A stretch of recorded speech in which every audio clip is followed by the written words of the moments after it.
I think it's important for people to realize, in terms of this, a bit of the background as to what has happened here. We've had the Financial Action Task Force, which is an international body, issuing certain letters on the 17th of June this year, whereby Gibraltar was what's known in the industry as being grey listed, and basically it means that when you're dealing with Gibraltar, you need to carry out certain enhanced due diligence measures. It's not a good place to be, and I think that's widely recognised.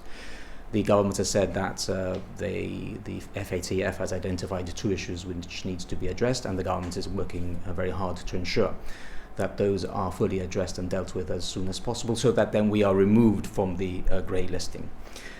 We then had a statement from the government through its Minister for Financial Services on the 29th of June during the course of his budget address, where he told us that basically 2 things: that the FATF, accurately he said, had said that although we were grey listed, there wasn't necessarily a need to adopt enhanced due diligence measures, and that in tandem with that, the Gibraltar government was working very closely with Her Majesty's Treasury in the UK, and that body, HM Treasury, was extremely supportive.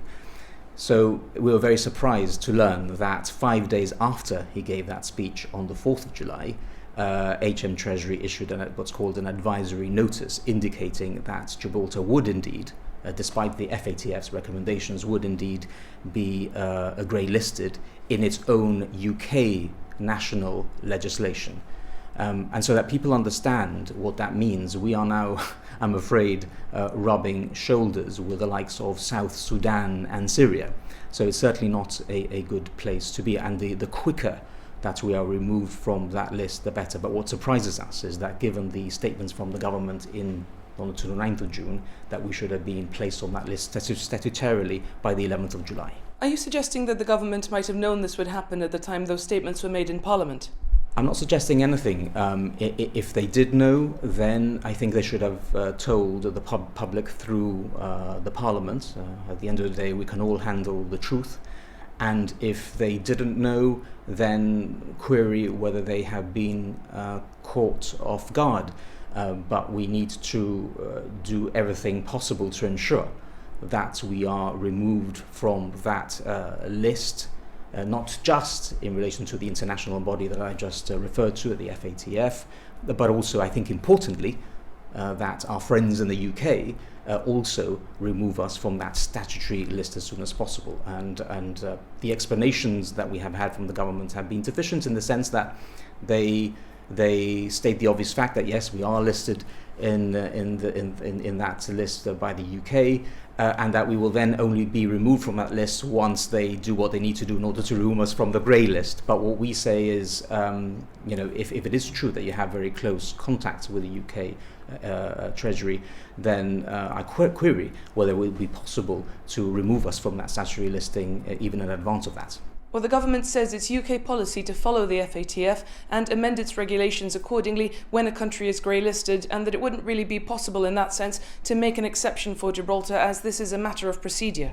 Yes, well, that seems to be what the government is saying. I think you've probably expressed it better than they have in more detail. But it is the question that we raise is, why is it not the case that the government didn't say that on the 29th of June when they were addressing the people here in Gibraltar in its parliament, and has expressly stated that was the position. In other words, that like night follows day, because of this recommendation, it's UK government policy that we will need to include Gibraltar in the statutory listing, but don't worry, because we'll be... None of that was said. In fact, the contrary impression was given, and that is our gripe. Well, number 6 says the Treasury remains supportive and is working closely with the government on the issue. How satisfied are you with the work being done to take Gibraltar off the grey list? Well, we have very little intelligence and information in relation to that as the opposition. We just rely on the government's statements, but it has been a cause for concern among the industry. Indeed, it was the industry which alerted us to what had happened in relation to the UK listing. But we are, not aware exactly of how those contacts are proceeding and how quickly we are proceeding in terms of getting us removed from the grey listing.